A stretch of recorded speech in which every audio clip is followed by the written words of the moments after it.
ਖਬਰਾਂ ਦੀ ਸ਼ੁਰੂਆਤ ਕਰੀਏ ਸ਼ਰਮਾ ਜੀ ਸਿਸਟਮ ਤੋਂ। ਜਿਹੜੀਆਂ ਸਾਡੀਆਂ ਫੋਰਸਿਸ ਨੇ ਉਹ ਇਸ ਕਰਕੇ ਬਣਾਈਆਂ ਸਨ ਕਿ ਇਹ ਲੋਕਾਂ ਨੂੰ ਨਿਆਂ ਦੇਣਗੀਆਂ, ਲੋਕਾਂ ਨੂੰ ਕ੍ਰਿਮੀਨਲ ਲੋਕਾਂ ਤੋਂ ਬਚਾਉਣਗੀਆਂ, ਜ਼ੁਲਮ ਤੋਂ ਬਚਾਉਣਗੀਆਂ।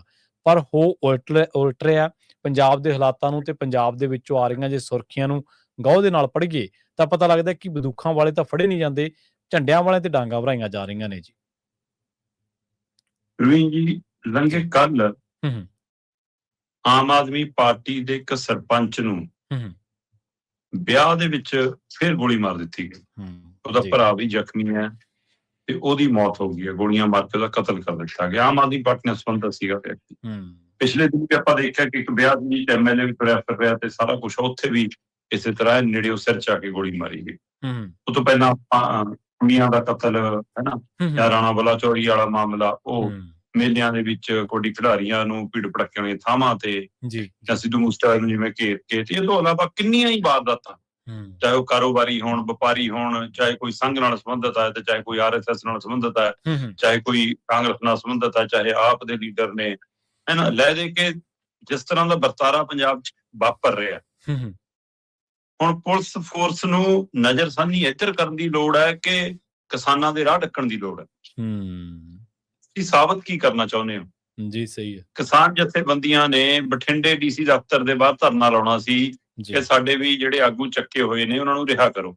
ਉਹਦੇ ਲਈ ਕਿੰਨੀ ਵਾਰ ਸਮਝੌਤੇ ਹੋ ਲਏ, ਕਿੰਨੀ ਵਾਰ ਹੋ ਲਿਆ, ਪਰ ਸਰਕਾਰ ਸਮਝੌਤਿਆਂ ਤੋਂ ਭਗੌੜਾ ਹੋ ਜਾਂਦੀ ਆ। ਤੇ ਕਿਸਾਨਾਂ ਨੇ ਕੱਲ ਉਧਰ ਨੂੰ ਬਹੀਰਾਂ ਕੱਤ ਕੇ ਜਾਣਾ ਸੀਗਾ, ਜਿਹੜੀਆਂ ਖਾਸ ਕਰ ਅਗਰਾਹਾਂ ਜਥੇਬੰਦੀ ਦੀ ਅਗਵਾਈ ਹੇਠ ਇਹ ਸੱਦਾ ਸੀਗਾ। ਹੁਣ ਮੈਨੂੰ ਤੁਸੀਂ ਦੱਸੋ ਕਿ ਜੇ ਕਿਸਾਨ ਆਗੂ ਜਾਂ ਕਿਸਾਨ ਜਥੇਬੰਦੀਆਂ ਜਾਂ ਕਿਸਾਨਾਂ ਦੇ ਨਾਲ ਸੰਬੰਧਿਤ ਉਹਨਾਂ ਦੇ ਮੈਂਬਰ ਜੇ ਟੈਂਪੂ 'ਚ ਬੈਠ ਕੇ, ਟਰੈਲੀ 'ਚ ਬੈਠ ਕੇ, ਗੱਡੀ 'ਚ ਬੈਠ ਕੇ, ਸਕੂਟਰ ਮੋਟਰਸਾਈਕਲ ਤੇ ਉਸ ਧਰਨੇ ਵਾਲੀ ਥਾਂ ਤੇ ਜਾਂਦੇ ਨੇ ਤਾਂ ਇਕੱਠ ਕਿੱਥੇ ਹੋਊਗਾ ਜੀ? ਇੱਕ ਥਾਂ ਤੇ ਹੋ ਜਾਊਗਾ। ਸਹੀ ਹੈ, ਬਿਲਕੁਲ। ਇੱਕ ਥਾਂ ਧਰਨਾ ਲੱਗ ਜਾਊਗਾ। DC ਦਫ਼ਤਰ ਦਾ ਮਤਲਬ ਹੁੰਦਾ ਕਿ ਸੜਕ ਤਾਂ ਰੋਕਣੀ ਨਹੀਂ ਉਹਨਾਂ ਨੇ। ਉਹਨਾਂ ਨੇ ਸਾਈਡ ਤੇ ਟੈਂਟ ਲਾ ਕੇ ਬੈਠ ਜਾਣਗੇ, ਵੱਧ ਤੋਂ ਵੱਧ DC ਦਫ਼ਤਰ 'ਚ ਵੜਨ ਤੋਂ ਲੋਕਾਂ ਰੋਕਣ ਲੱਗਣਗੇ। ਸਹੀ ਗੱਲ, ਬਿਲਕੁਲ। ਤੇ ਤੁਸੀਂ ਕੱਲ ਪਿੰਡਾਂ ਤੋਂ ਲੈ ਕੇ ਕਸਬਿਆਂ ਤੱਕ ਦੀਆਂ ਸੜਕਾਂ ਤੇ ਬੈਰੀਕੇਡਿੰਗ, ਹੈ ਨਾ, ਲੋਕਾਂ ਨੂੰ ਵੱਧ ਤੰਗ ਕਿਹਨੇ ਕੀਤਾ ਜੀ? ਸਹੀ ਗੱਲ। ਤੁਸੀਂ ਦਿਖਾਉਣਾ ਇਹ ਚਾਹੁੰਦੇ ਹੋ ਕਿ ਕਿਸਾਨਾਂ ਕਰਕੇ ਲੋਕ ਤੰਗ ਹੁੰਦੇ ਨੇ? ਤੰਗ ਤਾਂ ਤੁਸੀਂ ਕਰਦੇ ਹੋ। ਸਾਰੇ ਇੱਕੋ ਟਾਈਮ 'ਚ ਤਾਂ ਕਾਫਲਾ ਬਣਾ ਕੇ ਤੁਰਨ ਲੱਗਿਆ। ਕੋਈ ਕਿਤੋਂ ਪਿੰਡ ਤੋਂ ਆਉਣਾ, ਕਿਸੇ ਨੇ ਕਿਸੇ ਤੋਂ ਆਉਣਾ, ਕਿਸੇ ਨੇ ਟੈਂਪੂ 'ਚ ਆਉਣਾ, ਕਿਸੇ ਨੇ ਕਾਰ 'ਚ ਆਉਣਾ, ਕਿਸੇ ਨੇ ਬੱਸ ਚੜ੍ਹ ਕੇ ਆਉਣਾ। ਤੇ ਆਰਾਮ ਨਾਲ ਜਾ ਕੇ ਉੱਥੇ ਬੈਠਦੇ, ਤੁਸੀਂ ਉੱਥੇ ਗੱਲ ਸੁਣ ਲਓ।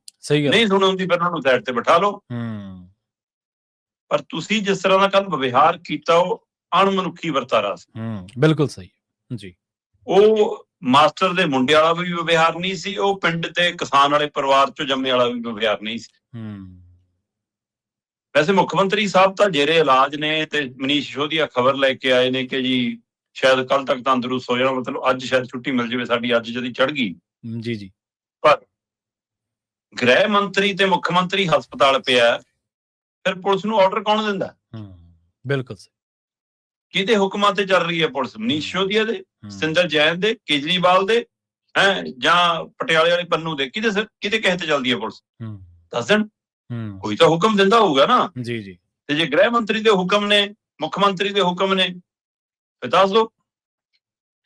ਸੋ ਇਹ ਵਰਤਾਰਾ ਇੱਕ ਪਾਸੇ ਪੰਜਾਬ ਦੇ ਵਿੱਚ ਲਗਾਤਾਰ ਤੁਸੀਂ ਕਹਿੰਦੇ ਹੋ ਗੈਂਗਸਟਰਵਾਦ ਹੈ, ਤੁਸੀਂ ਲੋਕਾਂ ਨੂੰ ਸੁਰੱਖਿਅਤ ਮਾਹੌਲ ਨਹੀਂ ਦੇ ਪਾ ਰਹੇ, ਤੇ ਦੂਸਰੇ ਪਾਸੇ ਆਪਣੀ ਗੱਲ ਜਾਂ ਲੋਕ ਮੁੱਦਿਆਂ ਦੀ ਗੱਲ ਜਾਂ ਕਿਸਾਨੀ ਦੀ ਗੱਲ ਕਰਨ ਵਾਲੀ ਇੱਕੋ ਧਿਰ ਹੈ ਜਿਹੜੀ ਸਰਕਾਰ ਨੂੰ ਚੈਲੰਜ ਕਰ ਰਹੀ ਆ। ਮੈਂ ਕਹਿੰਦਾ ਉਹਨਾਂ 'ਚ ਲੱਖਾਂ ਖਾਮੀਆਂ ਨੇ, ਉਹਦੇ ਕਾਰਨ ਲੋਕ ਔਖੇ ਹੁੰਦੇ ਹੋਣੇ, ਪਰ ਤੁਹਾਡੇ ਵਿਵਹਾਰ ਨਾਲ ਲੋਕ ਵੱਧ ਔਖੇ ਹੁੰਦੇ ਨੇ।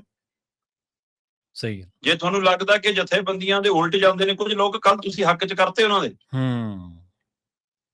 ਤੁਹਾਡੇ ਵਿਵਹਾਰ ਨੂੰ ਤੁਸੀਂ ਪਿੰਡ 'ਚ ਵੜ ਕੇ ਵੀ, ਜਿਹੜੇ ਪਿੰਡ ਦੇ ਉਹ ਵਸਨੀਕ ਨੇ, ਉਸ ਪਿੰਡ 'ਚ ਵੀ ਕਹੋਗੇ ਫਿਰਨੀ ਤੋਂ ਬਾਹਰ ਨਹੀਂ ਆਉਣ ਦਿੰਦਾ ਮੈਂ। ਹਾਂਜੀ, ਬਿਲਕੁਲ ਸਹੀ ਹੈ।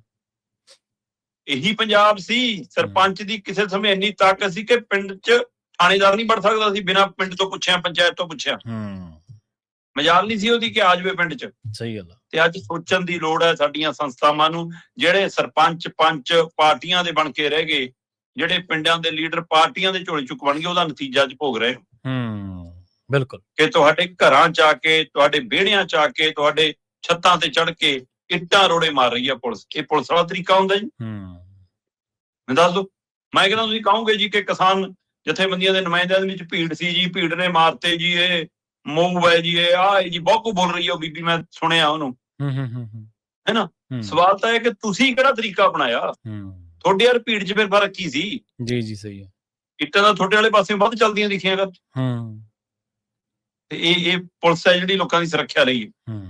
ਸੋ ਇਸ ਲਈ ਇਹ ਅਥਰੂ ਗੈਸ ਦੇ ਗੋਲੇ, ਇਹ ਡਾਂਗਾਂ, ਇਹ ਲੋਕਾਂ ਨੂੰ ਡੱਕਣ ਦੀ ਪ੍ਰਕਿਰਿਆ, ਜਿਹੜਾ ਸਵਾਲ ਕਰੇ ਉਹਨੂੰ ਘਰੋਂ ਚੱਕਣ ਦੀ ਪ੍ਰਕਿਰਿਆ, ਇਹਦੇ ਨਾਲ ਲੋਕਾਂ ਦਾ ਮਨ ਨਹੀਂ ਜਿੱਤਿਆ ਜਾਂਦਾ। ਜੇ ਲੋਕਾਂ ਦੇ ਮਨਾਂ 'ਚ ਇਹ ਗੱਲ ਭੈ ਹੈ, ਹੁਣ ਕੱਲ ਨੂੰ ਲੋਕ ਵਿਆਹਾਂ 'ਚ ਜਾਣ ਤੋਂ ਵੀ ਡਰਨਗੇ, ਜਵਾਕਾਂ ਨੂੰ ਸਕੂਲ ਭੇਜਣ ਤੋਂ ਡਰੀ ਜਾਂਦੇ ਨੇ, ਹੈ ਨਾ, ਪ੍ਰੋਗਰਾਮਾਂ 'ਚ ਜਾਣ ਤੋਂ ਡਰੀ ਜਾਂਦੇ ਨੇ, ਮੇਲਿਆਂ 'ਚ ਜਾਣ ਤੋਂ ਡਰੀ ਜਾਂਦੇ ਨੇ। ਕਿਹੜਾ ਮਾਹੌਲ ਹੈ ਜੀ? ਸਹੀ। ਤੁਸੀਂ ਗੱਲਾਂ ਕਰਦੇ ਹੋ ਮੈਨੂੰ ਵਿਦੇਸ਼ ਦੀ ਮਨਜ਼ੂਰੀ ਨਹੀਂ ਦਿੰਦੇ, ਮੈਂ ਇਹਨਾਂ ਇਨਵੈਸਟਮੈਂਟ ਲੈਣਾ ਸੀ, ਇਹੋ ਜਿਹੇ 'ਚ ਕੋਈ ਇਨਵੈਸਟਮੈਂਟ ਆ ਜੂਗੀ? ਸੋ ਗੋਲੀਆਂ, ਰਿਵਾਲਵਰਾਂ, ਰਫਲਾਂ, AK-47 ਵਾਲੇ ਤੋਂ ਡੱਕੇ ਨਹੀਂ ਜਾ ਰਹੇ, ਤੇ ਜਿਹੜਾ ਝੰਡਾ ਲੈ ਕੇ ਸਵਾਲ ਕਰਨ ਨਿਕਲਦਾ ਉਸ ਦੇ ਉੱਤੇ ਤੁਸੀਂ ਡਾਂਗਾ ਫੇਰਦੇ ਹੋ। ਜੀ ਸਹੀ ਗੱਲ ਹੈ, ਬਿਲਕੁਲ। ਔਰ ਇਹ ਜਿਵੇਂ ਤੁਸੀਂ, ਇਹ ਬਹੁਤ ਵਾਜਬ ਸਵਾਲ ਹੈ ਸ਼ਰਮਾ ਜੀ, ਕਿ ਗ੍ਰਹਿ ਮੰਤਰੀ ਤਾਂ ਔਨ ਡਿਊਟੀ ਹੈ ਹੀ ਨਹੀਂਗਾ, ਫਿਰ ਪੁਲਿਸ ਨੂੰ ਚਲਾ ਕੌਣ ਰਿਹਾ, ਕੰਟਰੋਲ ਕੌਣ ਕਰ ਰਿਹਾ? ਕੋਈ ਕੇਂਦਰੀ ਤਾਕਤਾਂ ਕਰ ਰਹੀਆਂ ਨੇ, ਆਪਣੇ ਤਰੀਕੇ ਦੇ ਨਾਲ ਕਰ ਰਹੀਆਂ ਨੇ? ਇਹ ਵੀ ਸਵਾਲ ਹੈ।